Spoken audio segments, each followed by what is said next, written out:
As of tonight, over 2,000 people have been arrested across dozens of campuses nationwide, and that is since the protests started a little more than 2 weeks ago. 200 of those arrests happened overnight right here at UCLA after police moved in to clear the encampment on campus. Now, we were right there in front of that encampment yesterday during this very hour. We literally heard hammering and building of that fortification happening behind us. But early this morning, here's what that same area looked like.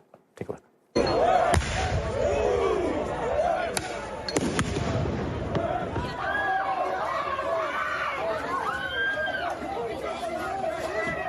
Those are police in riot gear moving in, pushing against the encampment, then taking it apart and arresting hundreds. UCLA's chancellor has issued a statement on the removal of the encampment, saying it was taken down because it was both unlawful and a breach of policy, which led to, quote, unsafe conditions on the campus, and it damaged our ability to carry out our mission. It needed to come to an end. NBC's Liz Kreutz has more on how it all played out. With the clashes between college campus demonstrators and police reaching new heights, today President Biden condemning violent, disruptive protests. Vandalism, trespassing, breaking windows, shutting down campuses, forcing the cancellation of classes and graduations. None of this is a peaceful protest. Threatening people, intimidating people, instilling fear in people is not peaceful protest. It's against the law. Dozens of universities and colleges across the country continuing to grapple with how to handle the growing movement of pro-Palestinian demonstrators. This morning at UCLA, law enforcement breaching the massive encampment just before dawn. All right, police in riot gear right now. You hear the flashbangs there, but the police, they are breaching the barrier, trying to make their way into the encampment. The students, though, they are pushing back and trying to hold the line. Demonstrators, many of them in hard helmets and gas masks, appearing to use fire extinguishers aimed at police trying to fend them off. Police pushing back with overwhelming numbers. California Highway Patrol officers making hundreds of arrests. We're not going to back down. We have to be forced. Students demanding divestment from Israel, but also taking their protests beyond the war in Gaza, calling for defunding the police as well, and asking supporters to bring them supplies, including material for shields, umbrellas, and water. Today, the campus left covered in trash and busted tents. The university's iconic Royce Hall defaced with graffiti. Some of those arrested, now released from a downtown jail, speaking out. How do I feel? I've never felt more proud of myself or my community. Across the country at Columbia University in New York, the NYPD today releasing portions of body cam video from Tuesday night's raid to clear Hamilton Hall. Police finding protesters sitting on the ground with arms linked. Nationwide, more than 2,100 arrests have been made connected with campus protests. Today, Portland State University campus closed down as police made 12 arrests and cleared the school's library. Overnight, 4 arrested at Yale, 90 removed from campus at Dartmouth. And at the University of Wisconsin's Madison campus, defiant students reestablishing their tents just 24 hours after police disbanded the encampment there. We're going to be here indefinitely until they meet our demand. Back at UCLA, cleanup is underway. Professor Graham Blair, who was arrested this morning in the encampment, is defending the students' right to protest, despite some of the tactics they've used. I think anyone who is worried about graffiti on buildings on a college campus needs to come visit a college campus. It's 18-year-olds who are learning for the first time how to express themselves. Liz Kreutz with that reporting. And we've also got Dana Griffin, who is down at UCLA's campus right now. Dana, is that the same place that we were standing yesterday? I mean, it is a whole different scene behind you. Yeah, it almost looks like this was not a place of protest where hundreds of students had gathered. I mean, there's only 2 people left, and they are using these water sprayers, these power water sprayers, to try to clean up what's left behind. You still got some graffiti on Royce Hall, a building that was built in the 1920s. But right now, the last bin of garbage that was here, well, let me go back, because all the tents that you saw that were left behind, the plywood, all of the belongings, those were all dismantled, torn apart, and you had heavy equipment roll into this quad area, taking things load by load, dumping them into these large bins, and the last one that was here just about an hour ago has since been hauled away. Gadi. And Dana, any sense on what happens next? Have students been coming back to that area, the quad there? Or are protesters planning on coming back? Yeah, so we're told that these students are not done. What they're planning next, we don't know. We have not seen protesters here since this morning. So maybe they are organizing. We've seen how sophisticated they are, to the point where they've even had like a medical tent set up inside with a hand washing station. And they've been very meticulous about their planning here. So we know that UCLA has put out that statement, and they will also be looking into the response to this protest, to the encampment, and the violence that ensued. And you've also got a local lawmaker who is requesting a civil rights investigation be opened because of the harassment that some students faced here on campus, specifically mentioning some Jewish students who tried to access some of these areas, but were told they couldn't. And they say that the school's response to that needs to be looked at. So obviously a lot that's going to happen in the next several days and weeks in investigating what happened and who all was actually involved in this protest. Gadi? And Dana, when it comes to the greater campus area, I mean, UCLA, it's a gorgeous campus, but it is a public university, and access is pretty unrestricted. Do you see a lot of police there? Do you see a lot of campus security, or are people pretty free to come and go? Oh, yeah. No, there's still a police presence. You can't see them now, but they're kind of flanked on the side of us here. And even coming to the campus today, they were not letting anyone drive to the area where we are staged right now. They were only allowing security and media. So earlier this morning, there was no one here except for us, the media, security, and also the crews that were cleaning up. But now we're starting to see more people cycle through. So they've likely opened this back up because we're seeing people ride their bikes. We're seeing people at the barricade, just kind of watching all of this, the cleanup unfold. So this is an open campus, like you mentioned. So it could be very easy for more protesters to reconvene, and we could see more people out here in the next coming days. Gadi? And we'll keep watching. Dana, thanks so much. Meanwhile, as we've been watching, campus is closed for the third straight day at Portland State University, and more arrests could happen there at any moment. We're talking about an epicenter there that is the library, and that was taken over by pro-Palestinian protesters until police moved in and arrested 12 people, 4 of them students. This is what the library looked like. You can see some damage there to the walls, shattered glass. There was graffiti, furniture used as barricades, which officers had to clear out when they made their way inside. Take a quick look. Remember, slick floor. You're next. Tearing the barricade. Tearing the barricade down. Portland police! You're under arrest! If you resist, we will use force! After clearing that library, police say they found tools, even homemade weapons and some armor. In a press conference today, Portland State President said she only asked cops for help after trying to negotiate with the protesters. We gave students in the library the opportunity to leave without the threat of expulsion or suspension. The students who remained in the building chose not to take that option.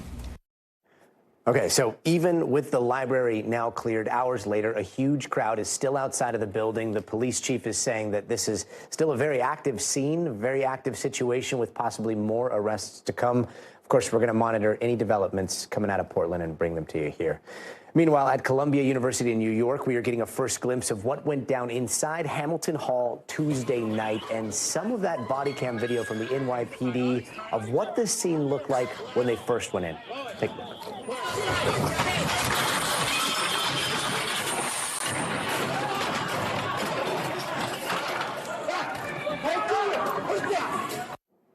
Also today, some professors at Columbia are calling for a vote of no confidence on the school's president. So let's bring in NBC News correspondent Antonia Hilton at Columbia University in New York. Antonia, your reporting there has been absolutely incredible. At this point, it seems like the protests have settled down there now. What are you seeing on campus? Gadi, it's settled down here, but the mood is very solemn when you talk to students. Many of them are actually fleeing campus right now, and that is Jewish students who have long raised concerns about harassment and intimidation here, and also pro-Palestinian students and students in the middle who are simply tired of being on a campus full of so much strife, and because the campus is still locked down.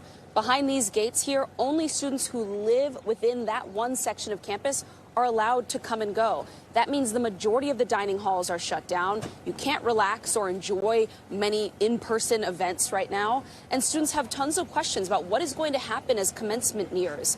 For students who have been involved in protests, there's a question about how they might continue to have their voices heard. The one thing everyone seems to be able to agree on is a sense that the administration has failed them and made this a really difficult end to a year or end to, seniors' time here at Columbia. Take a listen to conversations that I had with two Jewish students, one who is pro-Israel and the other pro-Palestinian. They acted a little bit too late. I think that, they took the right action by bringing in the NYPD, but this comes after months of extremely disruptive and dangerous protests. So myself and many others were able to witness the police brutality that took place that night. I saw my students be pushed, be shoved. I saw one of my fellow students shoved down a flight of stairs outside of Hinds Hall. You saw that with your own eyes? With my own eyes. Many of the students, even students who have really had no connection to any protests or counter-protests at all here, have described what happened here right behind me on Tuesday night as incredibly traumatizing to witness, to know that they have friends or classmates who they've worked on projects with who are facing court summonses. Politics aside, frankly, they're all in pain right now, Gadi. And talking about some of those court summonses, we've got some new arrest information today from the NYPD, right? What can you tell us about that? That's right. So we know more about the arrests, and we know more about this question of, quote, outside agitators or unaffiliated people who were inside Hamilton Hall that night. So now we officially know that it was 13 unaffiliated people out of 44 people in total. So that's about 29% of people having no connection to Columbia at all. Our colleague Tom Winter even reported on one man named James Carlson, who was involved in previous protests, including one in 2005 during the G8 in San Francisco. And so that's part of what we're starting to find out about the profile of some of the people who may have been involved. I've heard from students, though, too, that even though there may have been this presence of these outside actors like James Carlson, they say that student leaders still made the decision themselves, that they were very much still controlling the decision to go inside of Hamilton Hall. And so they pushed back on this idea, Gadi, that outside agitators came up with this plan. They say that students have been leading the organizing here on campus, Gadi. And Antonia, what's going on with this no confidence vote for Columbia's president there? Yeah, it looks like a number of faculty here are planning to push the Senate, which is a governing body that includes faculty, staff, and even a couple students on it. And they want to give a no confidence vote to President Shafik. And what could happen in the coming days is you'd see someone who leads the Senate, an executive communications or comms officer there, announce that they're going to call a meeting, and all of those folks would come together, even though they're supposed to be going into summer recess. They still haven't technically closed their session, and they would come in and all vote on this. I can tell you they had a vote just a bit over a week ago now, and it looked like the vast majority of faculty here, were just lightly at that time expressing their displeasure. And so the understanding I'm starting to get from faculty is that if it comes to that point, a vote, the majority will be voting no confidence in President Shafik here. Gadi. Antonia, thank you so much for that reporting. And while these college protests effectively kicked off in New York City, they soon spread to every corner of the country. At the University of Wisconsin in the last 24 hours, clashes between police officers and protesters got really intense, with police arresting 34 people and 4 officers getting hurt. NBC News correspondent Maura Barrett has more. Gadi, students here are preparing to spend their 4th night overnight in the tents behind me in their encampment. And this comes after we've learned today that there was a meeting between university officials and protesters, organizers here on campus to discuss the violence of what we saw here in Madison on Wednesday morning. The university has promised that police will not come in and sweep the tents again, as we saw on Wednesday, for at least the next 24 hours until they set another meeting with student organizers. We don't know for sure when that meeting will be, but presumably sometime tomorrow that will happen, and the chancellor has promised that police will not come in until then. I spoke with one of the protesters that was here yesterday morning when police came in and cleared out most of the tents here, Abby Klein, and she said that this is a reassuring move by the university. I think a lot of us are going to sleep a little more comfortably knowing that we won't be woken up by police. However, that's bare minimum, and we shouldn't have to be relieved by that. Abby and other protesters tell me that they plan to stay here each and every night until the university seems serious with the fact that they're going to meet the protesters' demands. They don't want these conversations to keep going, though they are happy that there is a dialogue in place, but they want to see the university held accountable. Now, I want to remind you, all of this started here on campus because specifically there's a state law that says that tents are not allowed to be erected overnight. There's no camping on campus allowed by state law. The university does have the authority to override this, and that's something that City Council has asked them to consider as long as protests remain peaceful, something protesters have pushed. The university has not agreed to do that yet. We're working to get more details from the status of the meeting tomorrow to see if that's something that will be discussed. But again, protesters are remaining firm that they will be spending the nights here until they see more accountability from the university on their demands. Gadi? Maura, thank you. And don't go anywhere. We are just getting started. Up next, we're going to hear from a UCLA student journalist who has been reporting on those protests since the very beginning. Stay tuned.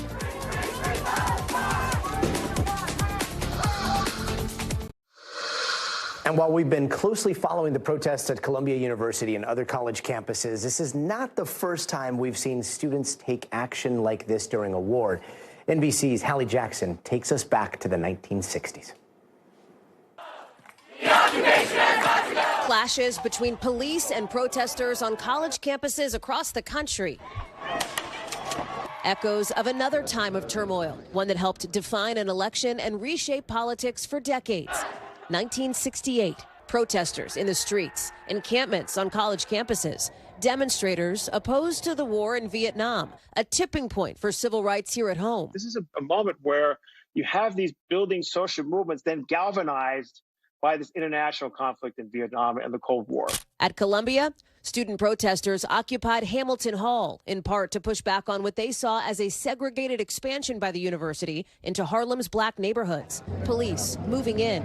56 years later, to the day, police were back Tuesday to clear that same hall. More than 100 arrested. And now moving off down Balboa Street and the crowd. By the summer of '68, the Chicago police are now in the aisles here with billy clubs clearing people out. Thousands of war protesters faced off with police outside the Democratic Convention in Chicago. Surely is the first time that policemen have ever entered a convention, the floor of a convention. A year that saw unrest and violence, including 2 political assassinations. We shall have order in the United States. Richard Nixon making disorder in the streets and college campuses a centerpiece of his campaign. America's in trouble today not because her people have failed, but because her leaders have failed. Ultimately defeating Democratic Vice President Hubert Humphrey. Even if the electoral outcome, the immediate one, doesn't match the results of what the social movement wants, we do know that these movements produce enormous political and cultural change and social change in our country, and they have in the past, and I suspect that they will continue to do so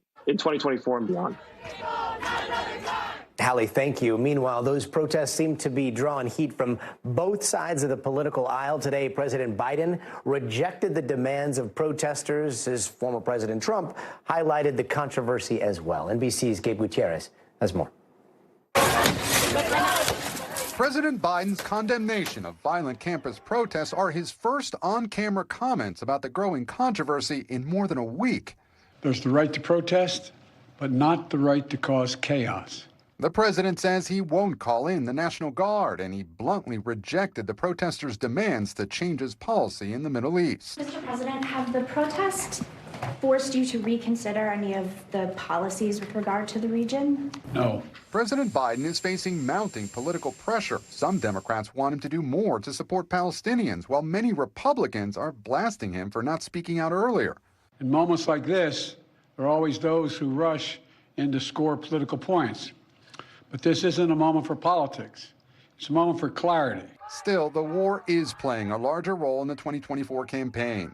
We demand a ceasefire! For months on the trail, the president's faced growing pro-Palestinian protests. I used to support him until I realized who he really was. But the tensions are boiling over this week. These are radical left lunatics, and they got to be stopped now because it's going to go on and on. Former President Trump is praising the police response at Columbia University. It was a beautiful thing to watch New York's finest. But Mr. Trump is also drawing controversy for an interview where he would not commit to respecting the outcome of the election, saying if everything's honest, I'll gladly accept the results. If it's not, you have to fight for the right of the country. The president firing back late today. Mr. President, are you worried that Trump says he won't accept the election results?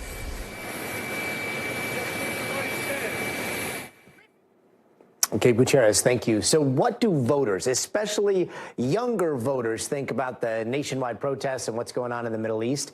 Well, our very own Yamiche Alcindor spoke to young independent voters in Wisconsin about that and what else they care about the most in these upcoming elections. Take a listen. Well, this was really an interesting group of voters. They were, of course, independent Wisconsin voters under the age of 30, all college students, and they were saying that they were really particularly interested in the protests. Most of them were supportive of the protests that we've seen sweep across college campuses. They were passionate about it. Take a listen to what they said. Who supports those protests? 6 of you do. Ryan, tell me why. Because if the politicians in power aren't listening or following what we want, then that's a good way to get the word out of, hey, this needs to change. Got it. Okay. There's a different reason why you support the protest. Suchita. I've mostly been seeing the ones that are happening on campus. And I think it's completely unfair for students who are paying tuition to not have a say in where their money goes, especially if it's going to fund Israel's crimes. So that's from a more like grassroots level, but on a bigger scale, it's just indiscriminate bombing and war, and the deaths have just not been equal on both sides. How are these protests helping the people of Gaza? Emma, how are they helping the people of Gaza? I just believe that they're amplifying the people in Gaza and they're spreading more awareness. Any other way they're helping the people in Gaza? Belle? I would say that the protests are also sort of demonstrating to the presidential candidates that there is a very large desire for the U.S. government to step in some way. So as you just heard, they have really strong feelings about this. They are all telling us that they were not happy with the way that President Biden was handling the Israel-Hamas war. But they said something very interesting, which is that it would not impact their vote. They said that that's the case because they don't think that former President Trump, who of course is likely going to be the Republican nominee, the presumptive nominee now already, that he would handle this any differently. In fact, they thought that he might even be, in their minds, worse when it comes to handling the issues in Gaza in particular and the civilians' death that are happening there. It was also interesting because a number of these students told us that they were supportive of the encampments, but that they were not participating in them because they were worried that they might get arrested. But also, I should talk about the numbers here. So in a two-way race, 7 of them said they would vote for President Biden. 3 of them said they would vote for President Trump, and 6 of them said that they would stay home. In a state like Wisconsin, staying home is going to be really important. So even though they're telling us that their votes won't be impacted by what their views are on the Israel-Hamas war and the president's handling of it, it could mean that they stay home. And in a state like Wisconsin, that could really have a big impact. That's a big number right there. Yamiche, thank you so much. Back to the protests on college campuses for a bit. It is important to note that being able to go to the heart of where a story is in these cases can be tough for journalists because our access to encampments is pretty restricted. But thanks to the hard work of student journalists at a lot of these universities who have been documenting every single minute of what's been going on, we've got a better understanding of what's happening from inside of those movements themselves. And one of those awesome students that we have met is journalist Dylan Winward. He is the news editor at UCLA's Daily Bruin. Dylan, so good to see you. I hope you got some rest last night. I know it was a very, very late night. 2 tense nights now at UCLA, back-to-back, over 200 people arrested on your campus, a lot of them students. We saw what happened from police perspective because that's where they were holding the cameras, kind of in between 2 squadrons of police. But what was it like from the student perspective there? Yeah, so last night I was actually on the other side of the quad, so I was down the hill and down Jant steps. And we saw a significant number of loud noises, heard a significant number of loud noises and saw bright flashes that we believe to be flashbangs. Those went on for a number of hours with significant consistency. We saw lots of students demonstrating around the steps. They were chanting as well that they weren't going to move and that they were going to remain. We saw students attempting to fly the Palestinian flag from the top of Jant steps as well for several hours, really, before the police cleared them out. And Dylan, what's been the reaction today from those you've been talking to?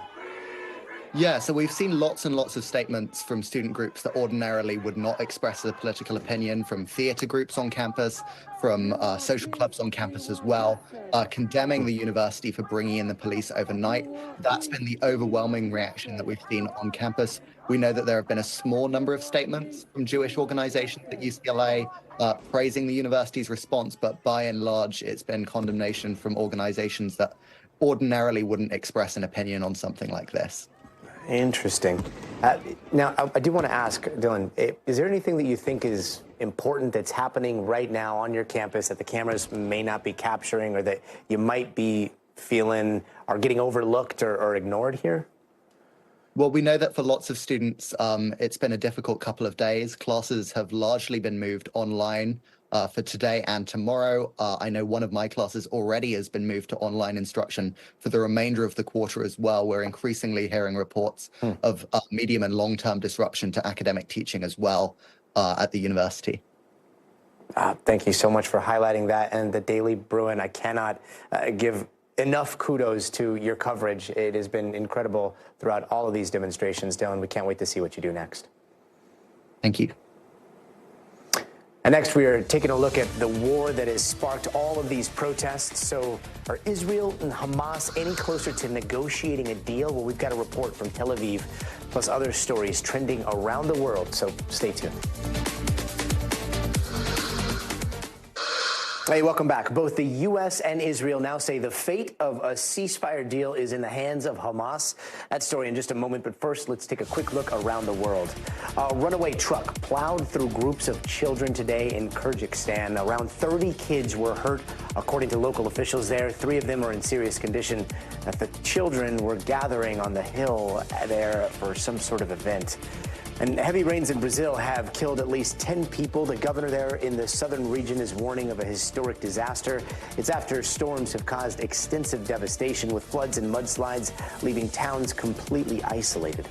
And 48 people in China are dead after a highway collapsed there. Rescuers are still searching for survivors in some mountain regions there. The collapse happened yesterday. 23 vehicles fell down a steep slope, some of them even catching fire. And in Colombia, the president says the country will break diplomatic relations with Israel. They say it's over the ongoing war in Gaza. The president called what's happening there a genocide. And Israel and Hamas have been talking for months now about a ceasefire deal, and now U.S. and Israeli officials say a deal is on the table, but Hamas says it needs to head to Egypt for further talks.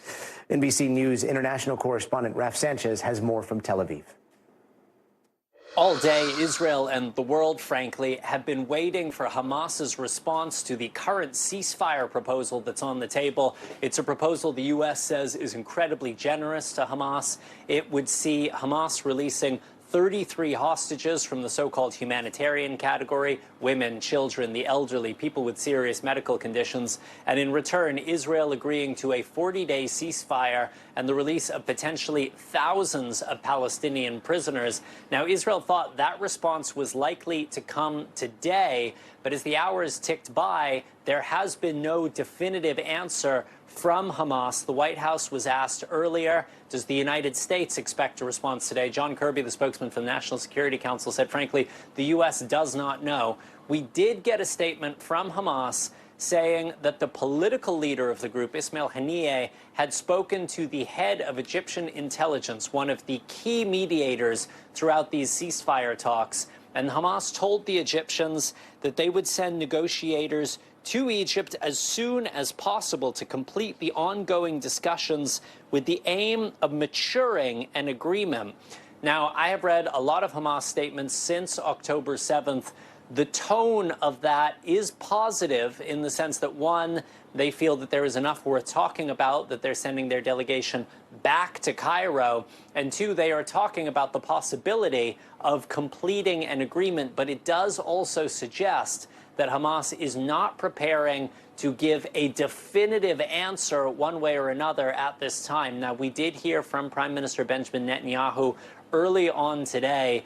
He acknowledged there are divisions in the Israeli government about the way forward. Some members of the far right of his cabinet are saying this is a terrible deal. Israel should ignore it and should instead push ahead with an attack on the city of Rafah. More moderate voices inside the war cabinet are saying Rafah can wait, and that the priority right now is to get those remaining surviving hostages out of Gaza. Just to illustrate the scale of divisions inside of Netanyahu's cabinet, the far-right national security minister earlier called for the defense minister to be fired. There's no indication that Prime Minister Netanyahu is going to act on that, but it really shows the strains right now inside of the Israeli government. Netanyahu also under pressure from protesters who have been taking to the streets here in Tel Aviv and in Jerusalem demanding a deal, and also from the United States, which says it does not support an Israeli attack on the city of Rafah unless there is a credible plan to get those million-plus Palestinian civilians sheltering there out of harm's way. Back to you. Let's hope for a resolution soon. Raf, thank you. Still to come, Britney Spears is responding after an apparent fight with her boyfriend at an LA hotel that had medics on the scene there. We're going to have the details coming up, so stay tuned. Hey there, welcome back. Here are some of the other headlines we're watching tonight. People in Nebraska are still picking up what is left of their homes after tornadoes wreaked havoc across the state last week. Now, the Nebraska National Guard has even stepped in, and today more than 80 members were deployed to help out with that recovery. And just a few hours ago, Arizona Governor Katie Hobbs signed a repeal of the state's near-total abortion ban that had been around since the start of the Civil War. Now, that law made abortion a felony punishable by 2 to 5 years in prison for anyone who performs one or helps a woman get one. Hobbs signed the repeal inside the state capitol just one day after the state Senate passed it. And officials in Oregon have found the body of an Idaho woman almost a year after her disappearance. 27-year-old Gwen Brunel was last seen at a gas station last June in Oregon. Her car was found abandoned a few days later near the Idaho-Oregon border. The body was tracked down by a drone operator who was hired by her family. And today, the judge overseeing the Brian Kohberger case ruled in favor of the prosecution to close an upcoming hearing, meaning it will not be public. Kohberger's defense said Kohberger's right to a fair and public trial outweighs the concerns of the state in this case, while prosecutors say the right to a fair trial outweighs the right to be public. And Denver International Airport is no longer going to have a TSA checkpoint there 24/7. TSA says the change will allow them to reallocate their staff to when they're going to be screening more people during the day, and that will go into effect this Sunday. And dramatic moments today at former President Trump's hush money trial. Charlie Sheen and Lindsay Lohan were even brought up. NBC senior legal correspondent Laura Jarrett has the latest. Former President Trump arriving at court today, watching his defense team go on offense, casting a key prosecution witness as out to extort him for money. The defense hoping to discredit Keith Davidson, the lawyer who negotiated payoffs for Stormy Daniels and Karen McDougal. Both threatened to go public with stories of sex with Mr. Trump ahead of the 2016 election. Mr. Trump has denied the allegations of both women and denied any advance knowledge of the payoffs. His defense team suggesting today Davidson had a habit of shaking down celebrities like Charlie Sheen for money. Davidson saying he never extorted anyone, testifying at length about his negotiations with Michael Cohen, Mr. Trump's former attorney, but admitting today he never met nor spoke to the former president.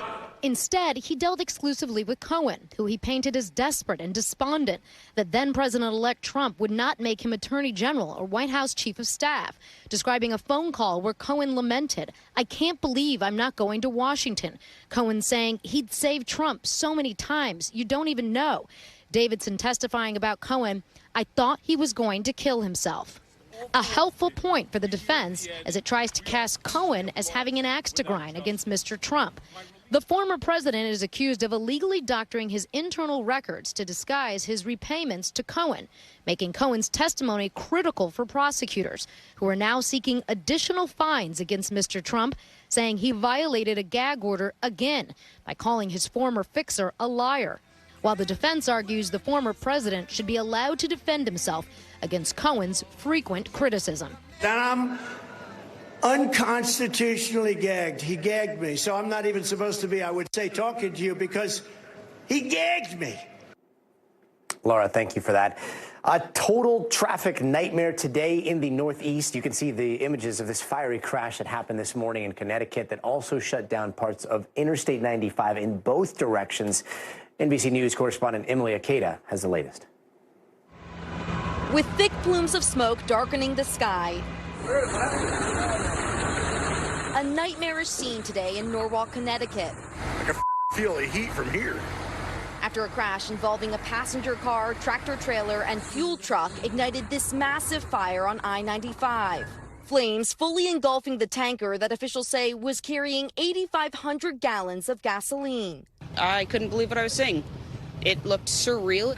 Remarkably, no one was seriously injured, but tonight, officials are urging people to avoid the area as the aftermath, coated in fire-suppressing foam, continues to clog traffic.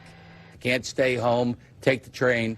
This critical Northeast corridor sees 160,000 drivers a day, now being diverted onto local roads and other interstates. Hour 40 minutes to get to work today. Stop, start, stop, start. A section of I-95 will remain closed for several days in order for this bridge, scorched by the flames, to be demolished. Gasoline-fueled fires can get hot enough to deform even steel, leading to bridge collapses like this in Philadelphia last year. Back in the tri-state tonight, drivers bracing for this travel headache to linger. What an inferno. Emily, thank you. And we are getting new details about some late-night Hollywood drama between Britney Spears and her boyfriend. Now, details are still super sketchy, but something went down at Chateau Marmont, and 911 was called, and then some pictures of Spears walking out in a towel are now making the rounds. NBC's Chloe Malas has the details. Gadi, Britney Spears has now taken to Instagram to talk about this incident. So she says that, yes, something did happen. She says that she twisted her ankle last night, but she says that the paramedics showed up at my door illegally. She says, quote, "They never came in my room, but I felt completely harassed." Now, NBC News, we've reached out to the Los Angeles Fire Department. They are not responding to further comment. They did acknowledge that they responded to an incident in the early hours of this morning at the Chateau Marmont Hotel, but they did not confirm it was Britney Spears. Now, we have spoken to two sources close to Britney Spears who say that there was an incident involving her and her on and off boyfriend, Paul Solis, that her foot was injured in the process, but that she refused medical care and that she actually went home with her security team without Solis, and that she is home and safe and that she's doing okay.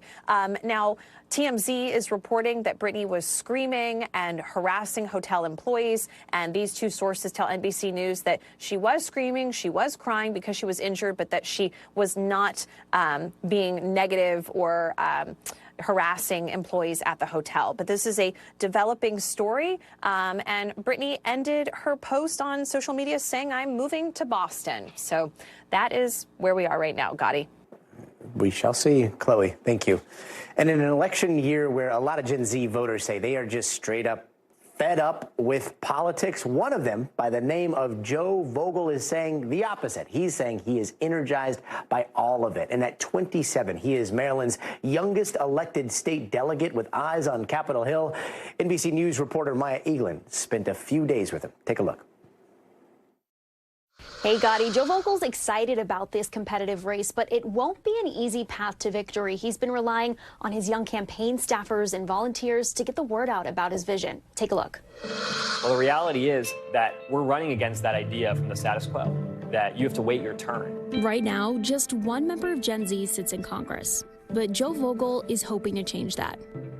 I'm glad that Maxwell Frost is there. I'm glad that we have someone from our generation speaking up for us, but we need more folks to come join him. And we we are setting up that framework. Vogel's 27 years old and currently the youngest state delegate serving Maryland's legislature. He took office in 2023, filling the seat of a 16-year incumbent. Now Vogel is running for Congress, hoping to fill a seat for Maryland's 6th district. There is a historic element to this campaign. I'd be the first immigrant elected to Congress here in over 200 years. I'd be the first openly LGBTQ plus person, one of the youngest members of Congress ever elected in this country. I'm April McLean Delaney. Joe considers April McLean Delaney his main opponent, a former official with the Department of Commerce. But there are plenty of other qualified candidates running in this crowded race, like Hagerstown Mayor Takesha Martinez and Montgomery County Council member Lori Ann Sales. How expensive is it to run a congressional campaign? It's very expensive, and that is an unfortunate reality and the benefit that some of these really wealthy candidates have. I'm sitting on $40,000 of student loan debt. I don't have the money to loan myself $1 million or $2 million to run. Welcome to my apartment. This is the spot, okay. It's giving minimalists. It is. One of my opponents has 16 bathrooms. This is a little different. So far, Vogel's campaign has raised over $610,000, according to the FEC, the second highest amount in the Democratic race. I want someone in Congress who understands what it's like to be a young person in today's economy, who understands what it's like to have student debt. What's your message for young voters who are disillusioned by government right now? Give us a chance to prove that government can still work. Help us turn that page and elect a new generation of leaders focused on solving these problems. So there has been a lot of attention brought to his age. Some of Vogel's competitors say he lacks experience, but some of the voters we spoke to say having new energy and fresh ideas in government is exactly what's needed. Gadi? Maya, always appreciate you. Before we go, it is time for the future of everything. And if you look above your house and you see a drone, it might not be your neighbor spying. Instead, it could be an insurance company keeping tabs on you in the most, non-sketchy way possible, right? Yeah, weird times that we're living in right now. We're going to explain when we come back, so stay tuned.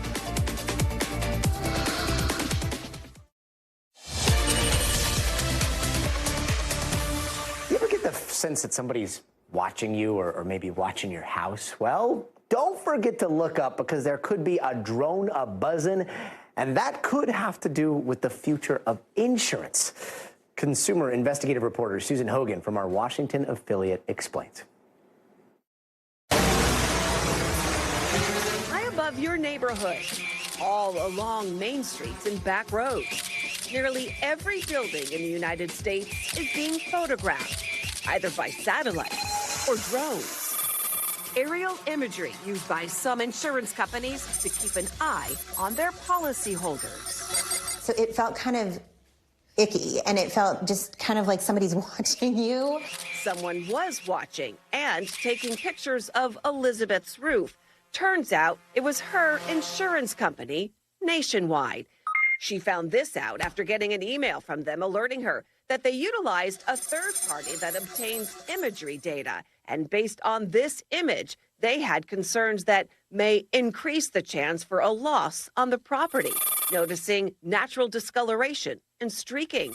And the remedy? Repair or replace the roof in order to retain Nationwide. I had a panic attack. Elizabeth says she was floored to know her policy could be revoked because of a grainy image she didn't even know was being taken. And when we moved in, we knew that we were going to have to replace the roof within, a few years. Was it something that I planned on doing in the next 3 months? No. I would say in the last 10 to 15 years, we've really seen the use of drones and aerial photography and satellite imagery come into the insurance space. Sean Kevlin with the Insurance Information Institute and Industry Association says aerial imagery was originally used during catastrophic events when humans were unable to reach certain areas destroyed by severe weather. It was not only safer, but faster to pay claims. Today, he says, drones and satellites are being used for normal maintenance of policies by many insurance companies. Insurers looking for underwriting hazards like yard debris, damaged roofs, undeclared trampolines, or swimming pools. I would say the technology, as much as it might be jarring to a consumer to understand that the insurer is monitoring a house, to have a safer roof, to make sure that that first line of defense of your home is better protected, I'd say that's a win-win for the consumer. Max out Altitude reached. The use of drone or satellite imagery is legal to a point. We contacted the insurance divisions in both Maryland and Virginia, and they tell us that drones can be used to collect information on our property. But how insurance companies actually use this information, well, that is up for debate. However, the Maryland Insurance Administration says there can be issues if drone imaging relies on technology such as artificial intelligence instead of human eyes to make decisions on potential risks. That's why most states say insurers should rely on more than one source of information to determine risk. Drones aren't allowed in D.C. United Policyholders, a nonprofit that provides resources to consumers, says it's seen a dramatic increase in reports from consumers who've been dropped by their insurers on the basis of an aerial image, which they say could be out of date or inaccurate. Elizabeth says this image of her roof is over a year old. She knows this because it doesn't show the trampoline in her backyard, which they installed a year ago. News 4 reached out to Nationwide about Elizabeth's case. They didn't respond. Elizabeth ended up hiring a company to inspect her roof, and luckily, they found only a broken shingle and some bolts that needed to be sealed. She's hoping her insurance company will accept it. I'll be sending the letter off to them and hoping that they approve that because I'm not paying for those repairs if I still need to get a new roof. Now, Elizabeth ended up paying for those repairs after she says she got the initial approval from the insurance company, but in the end, it wasn't enough. Nationwide still wants her to address the discoloration on her roof that was seen in the picture, so she's just trying to figure out her next step. In the meantime, there are a couple of things you can do if your insurance company is using an aerial picture of your property to alert you to issues. You have every right to ask them to send you the picture so you can see it for yourself. They also have to give you time to fix the problem or to dispute the photograph. For NBC News, I'm Susan Hogan. Oh my gosh, I am so stressed. My roof is a disaster. Susan, thank you. Big Brother is watching those premiums. And finally tonight, a very scary trend that's going on not too far away from us here in Los Angeles. Folks are finding themselves surrounded by bears invading their town by the hundreds. Yeah, we said hundreds. NBC News correspondent Elwin Lopez has more. Tucked away within the Los Padres National Forest, the community of Pine Mountain Club, California, has always been surrounded by wildlife.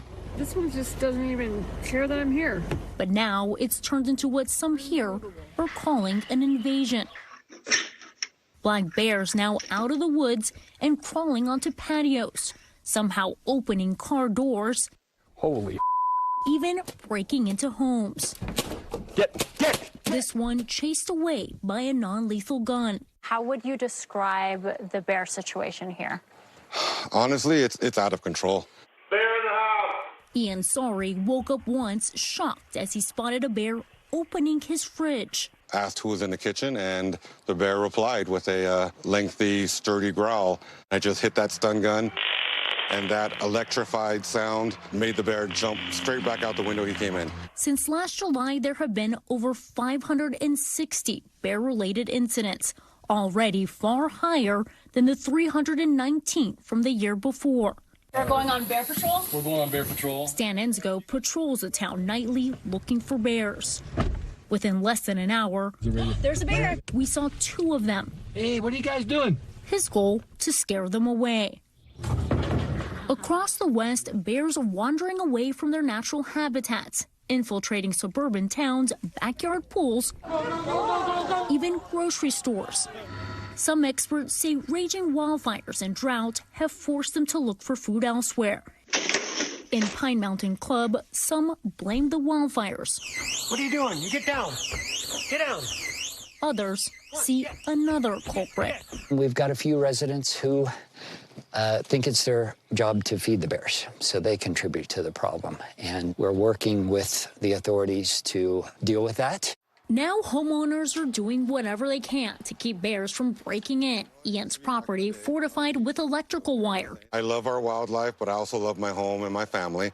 The problem so dire here that dozens of homes now boarded up like this one after bears barged through. We are anticipating it getting much, much worse. But this is your new reality. This is our new reality. A new reality, testing the limits of how people and bears can coexist.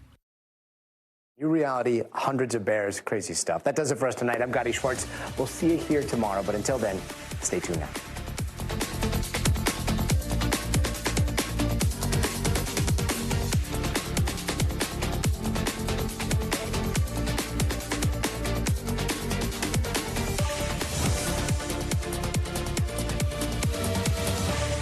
Thanks for watching. Stay updated about breaking news and top stories on the NBC News app or follow us on social media.